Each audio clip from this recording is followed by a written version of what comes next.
In the rugged hills of 1830s Derbyshire, where the Peak District stretched beneath a sky of endless grey, the air carried the scent of heather and damp stone.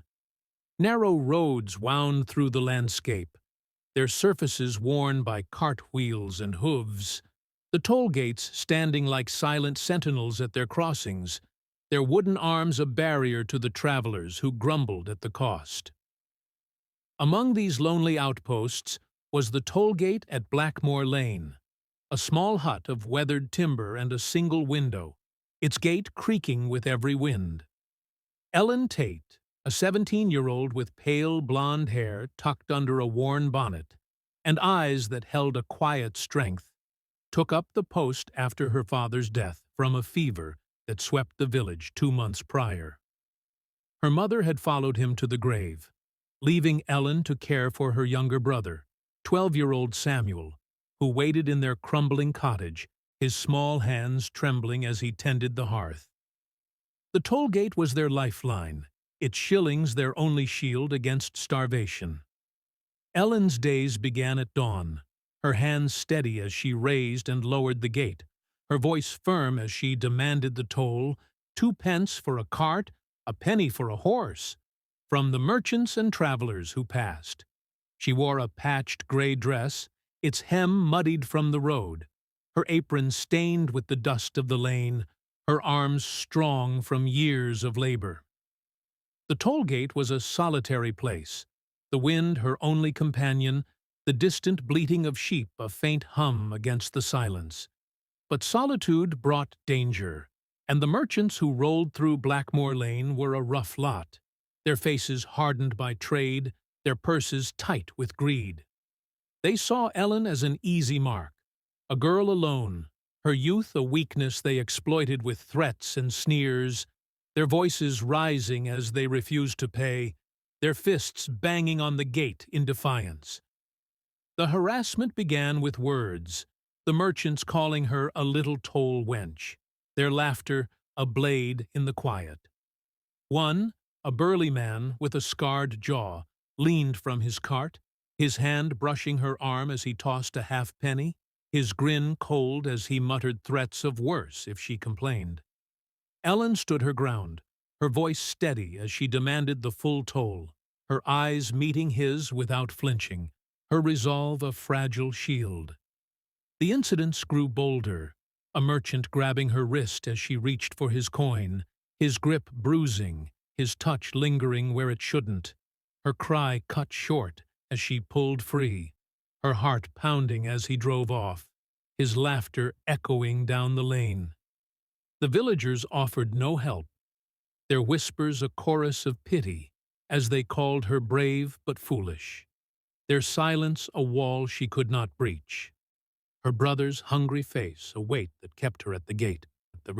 Weeks turned to months, and Ellen's strength was tested by the merchant's cruelty.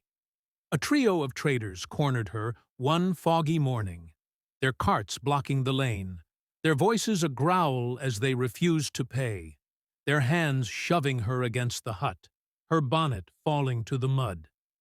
The leader, a man with a crooked nose, struck her cheek, his fist leaving a red mark, her body trembling as she pushed back, her voice a desperate plea for mercy. They laughed, their blows raining down, her arms bruised, her ribs aching from a kick, her dress torn as she fell to the ground, the toll gate's shadow, her only refuge. She crawled inside, her breath ragged, her mind racing with fear for Samuel, her determination a flicker that refused to die. She hid her pain, her hands shaking as she counted the day's scant coins, her brother's questions met with a forced smile, her nights spent shivering on a straw mattress, her dreams haunted by the lane's threats.